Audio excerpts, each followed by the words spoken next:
Hey guys, it's Estelle and Rio from Super Learning Sisters. Today I'm going to have a presentation on e-commerce. Okay, so my speech will start now. Currently, there has been many different types of companies that actually became successful via e-commerce, such as Amazon, Coupang, and more. So today I would like to talk about the e-commerce of competitive companies. So the table of contents will include the fundamental point that companies actually are trying to get to, the methods that people use, the preparations companies go through, and the results. So as for the fundamental point, I would actually like to bring up a quote. Bring your presentation to life, capture your audience's attention. So we can see that in order to have a successful company, people actually need to get attention of the majority of people. And these are some of the examples that are actually successful in the modern day. Also, the very fundamental point that you're trying to get to as a company in order to be successful is satisfying your customers. So I actually interpreted it in two ways. A, quality, and B, quantity. I believe that the quality of things includes fast delivery, easy access, and customer service because a lot of people in the modern day prefer fast delivery, especially a lot.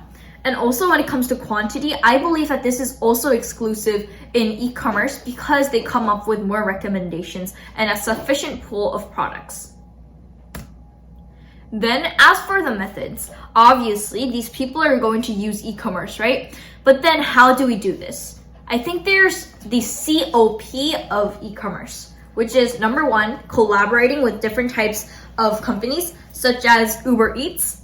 In the picture, there's actually an example of Starbucks. And B, I believe that the way of doing it is having your own system like Amazon or Coupang.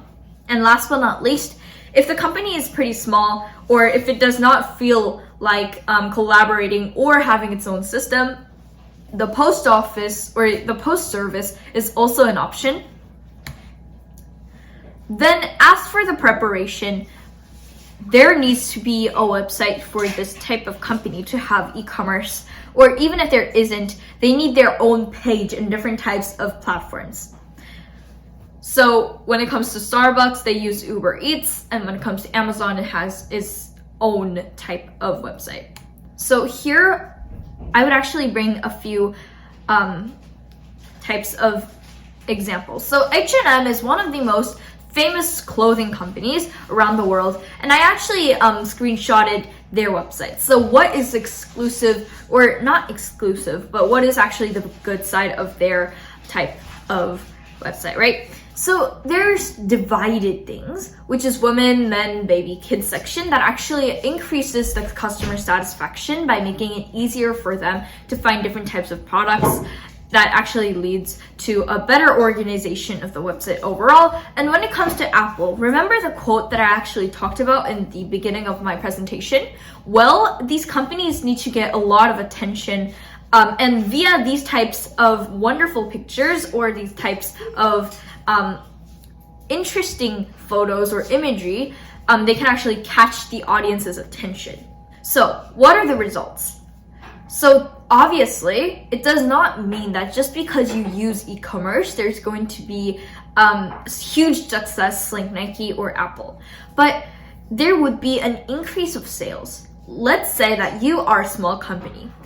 Obviously, it's more likely that people will choose your products when it's online rather than on a specific area.